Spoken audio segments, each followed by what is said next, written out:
Most of us fail in life because we're afraid of what everyone around you is thinking. That's 100% truth. So we live by the narrative of other people. A lot of us who are negative people, all we do is project how we feel on other people. So what happens is there's a lot of negative people walking around the planet Earth who are afraid to try. Because a lot of people are very negative in this world. So we are afraid to fail. Why? I told you, man, shouldn't even try it, dude. Just chill out, relax. Why are you so crazy? Why are you so obsessed? So all that stuff drives the quitting mind, I call it. The mind wants to quit. The mind's tired. The mind's tired. The mind's deserving. The mind thinks it's very deserving. So yes, the biggest problem in this world is other people in your head. They are puppet mastering you pretty much on your life. You want people who are honest with you, who are going to tell you what is honest. Honest and truthful people. So someone who's honest and truthful, who has lived and is accountable for their own personal life, that's who you want in your corner. Say, hey man, you know what? You're pretty dumb for doing this, dude. Like, this is not smart. Or you're being a turd today. You're not getting after it. That's who you want in your corner. Because how am I going to respect you if you're not grinding every day? And I don't mean working out, getting to the gym. Really going out there and grinding. So if you don't know how I'm living my life, how am I going to respect you? So you have to be a hard worker, period, dot. That's where I gain respect for you. So if you're working hard every day, now you have an opinion in my eyes.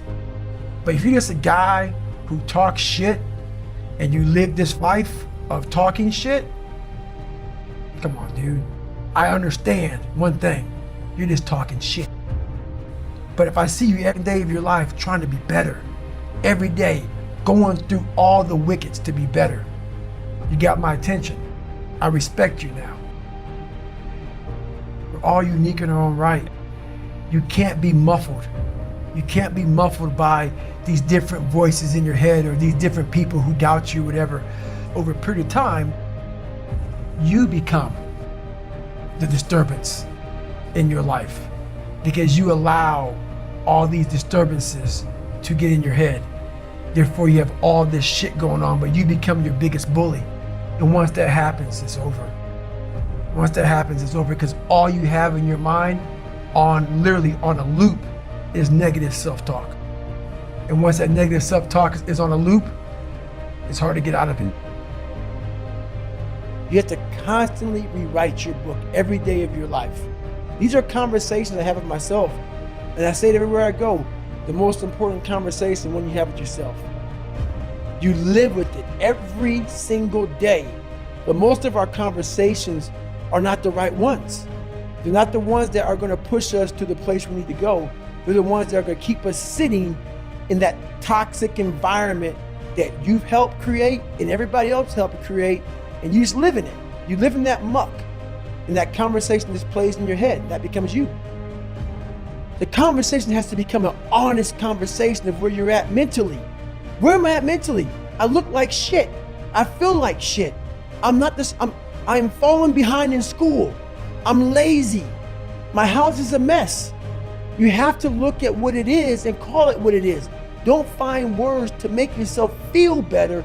So that's where it starts. It starts with that accountability of it's not okay anymore. This can no longer be okay. And calling yourself out for exactly what you are and exactly how you need to fix it. That's where it starts. When you get to the point where you really don't care, you become very, very dangerous. When you don't care about other people and how they view you, about how you walk, how you talk, how you dress, where you want to go with your life. Because I realized once I was talking to myself the right way and all this shit wasn't in my mind, wow, I went from this piece of shit kid who thought he was dumb, not successful, insecure, who stuttered when I first saw somebody, to a person who can now do all these things just because I now control my own mind. everything about it is accountability. Everything about it is self-discipline. Everything about it is no one's gonna save you. No one's gonna come out of the woods and say, hey, I got your back, man. I wanna take you from all this shit. Some people get that, but very few of us do. So the only person coming to save you is yourself. Don't look around the corner hoping, I wanna sit on this couch and hope for a miracle. It might come to that 1%, but it ain't coming to most of us. So you better start getting to work. Never stray from the way. That's what this is about. Because there is a path, there is a way, and you know what that way is. You know what you should be doing. And it's hard to stay on that path because it is the path of discipline and discomfort, but it is the right path. And you know that. And it is that path that will ultimately lead you to where you really want to be, so that you can live and you can die without regrets. I think a lot of times people are trying to find the path and they're looking all around different places and different people and different influences. But man, I think so often that path, you know what the path is, and people know what they're supposed to be doing, but they just don't get on the path and stay on the path.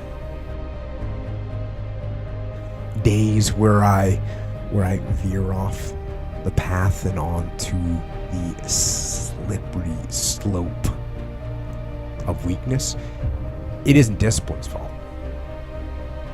It's my fault. I'm the one that's being weak. I'm the one that's not holding the line. I'm the one that is deciding to take the short-term gratification instead of the long-term domination. When laziness creeps in, it's not discipline that opened the door. It's me. It's me rationalizing and explaining and justifying that laziness. When I decide to take the easy path instead of the righteous path of discipline, that is my decision. That's all on me. It's me deciding to cave to my weaknesses and become a slave to them. And when I make that error, when I let discipline down, there's only one thing to do, and that's get back on the path. Get back on it. And then step it up and go harder and push more and pay for your transgressions. Cleanse yourself in the fire and the suffering of the discipline and get back on the path, the hard, unrelenting path of discipline, that path that leads to freedom. Be strong. Train your physical strength and exercise your mental strength by doing the right things, the hard things.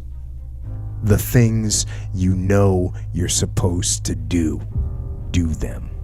And be as strong as you can mentally, physically, and emotionally. You have to learn to detach, and you have to be able to focus on things that actually matter. If you can start trying to discriminate between things that matter and things that don't matter. And the way that you do that is by detaching from everything. And then you can pay attention and you can assess logically, not emotionally, what's important and what's not. And you focus on the things that matter, and it's going to make your entire life a lot easier.